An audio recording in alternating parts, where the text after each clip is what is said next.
Fire Emblem Three Houses, a game released for the Nintendo Switch on July 26, 2019, is a tactical turn-based RPG developed by Intelligent Systems and Koei Tecmo, and is by far the most popular game in the series with 4 million units sold, according to Wikipedia. And the Switch 2, if you haven't heard about it already, because you know, you may have been focused on the $450 price tag or the $80 for each game. Anyways, they are doing Switch 2 editions for games that have already been released with upgrades like frame rate, graphics, and maybe DLC to justify reselling the game at a premium price. I'm pretty sure that's what's happening here. Comment down below if I'm wrong. Regardless, are we talking about what if Fire Emblem Three Houses got an $80 Switch 2 edition, even though it looks like a PS2 game? First off, we're going to talk about the goods and the bads about this game as a more casual player of the Fire Emblem series. Nothing about balance or broken stuff, but mostly everything else is on the table. Beginning with Scented Shadows, obviously it should come baseline with the Switch 2 edition of the game. However, I feel it should stay as its own separate thing as a side story that's maybe canon. I have no clue if it's canon or not. Anyways, most of the extra upgrades or whatever for the Switch 2 edition of this game should be focused on proving the lackluster things about the main Three Houses story. For the more broader stuff, obviously the graphics could do a bit better, because if you look at this and then you look at a game like Xenoblade or even Three Hopes, you will notice a graphical difference between them. And not only that, there's not really any awe-inspiring sights in the game, like there's the Monastery as an interesting sight, except for it being a bit flat and blocky, but that's really it in my opinion. And there's a big version of each map in the game that you can run around in, excluding the fact that it's pretty slow to navigate. The map itself doesn't really look that great, as well as having large stretches of nothing in the spaces that you play the game in. And not to mention, but the game is also really laggy for this chapter at least, and also the fire is floating.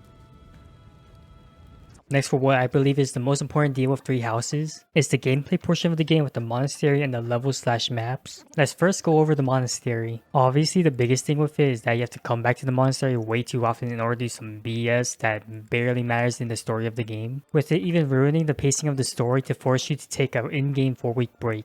Now, a solution for that is that before the time skip is what it is now with you going back to the Monastery at the end of each level, because it makes the most sense for you and your class to come back after going on a murderous field trip. But then after the time skip, you should only go back to the Monastery when it actually makes sense. Like you would do multiple missions in a row for the war effort, and then you go back to the Monastery to recoup or something, which would make it have way better pacing for both the story and gameplay instead of having to spend an hour or two in between chapters to do the same thing over and over again.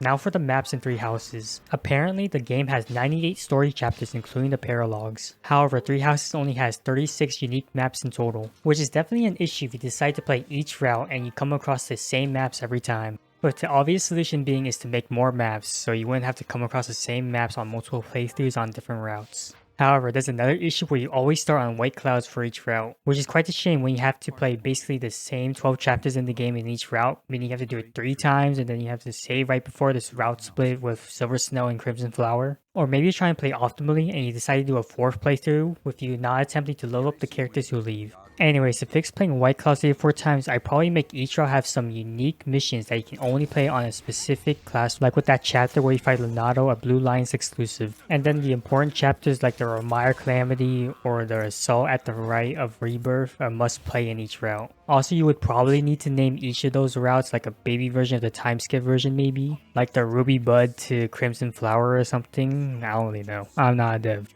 Next, the Crimson Flower route will obviously need more maps and chapters, but also it needs some CGI cutscenes. Because if I remember correctly, it's just still images for the most part, and like brother, only 6 chapters? Tell me you have a deadline without telling me you have one, honestly. The Azure Moon route doesn't really need anything in my opinion. The route itself is mostly perfect and is probably the most complete out of everything in the game.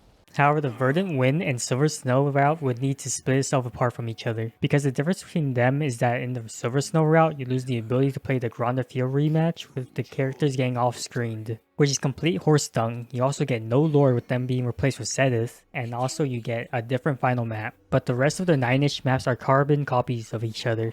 Now, the only way to fix this is to make one of the routes stay the same, because the campaign itself is pretty okay with it only using carbon copies of Blue Lions for the first 5 chapters. You might be able to change those maps as well, I don't really know. However, you would have to make an entirely new campaign for the other route. I feel like there's basically no other way around it. So hear out my suggestion. Now imagine you're playing the Silver Snow route, and in the Gronder Field rematch chapter, you're playing as a 4th invading army for some story reason, and it's a free-for-all against all the other factions. Like, I feel like that would probably be epic, but instead you skip one of the best chapters in the game. Or maybe in the Verdant Wind route, you do some unorthodox stuff to win the war because of how cunning Claude is. Like possibly campaigning to Almyra for some reason, like we need to get more troops to do in a surprise attack against an empire or something. Speaking of the Golden Deer, Claude's and maybe the Leicester Alliance as a whole isn't really relevant to Volden as a whole. First, I'll go over Claude. Claude himself isn't really connected to the conflict between Edelgard and Dimitri. He's sort of just there to watch. Like, I feel like if you remove Claude from this equation, the story will barely change at all. So I suggest maybe connecting him a bit closer to them because that's the most interesting plot point in the game without missing his personality of being cunning and mysterious. And for the Leicester Alliance, all they really do is succeed a war against the Empire and then the Kingdom at some point in history. And later on are also revealed to be boys with Almyra. Like, I feel like he could have done something more here and made it so that like maybe Edelgard, Dimitri, or some extremists secretly hated him or something. Next topic, maybe make your choices actually matter. Because if I remember correctly, in the Silver Snow route, you and Sedith are talking about which route to choose. And you are given a dialogue choice between 2 paths, but it actually doesn't matter because if you choose the wrong one, Sedith says and chooses the path for you anyways. However, with the changes I'm suggesting, your choices do matter and either you get to play 1 or 2 different maps, or maybe it's just one big map, but the choice you've made changes your starting point. Nevertheless, in the end, the only choice that actually matters is the Silver Snow / Crimson Flower route split choice.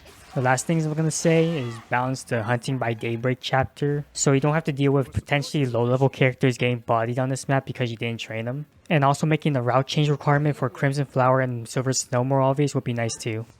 Oh yeah, and fix how AIDS most of the maps are. Okay, bye bye.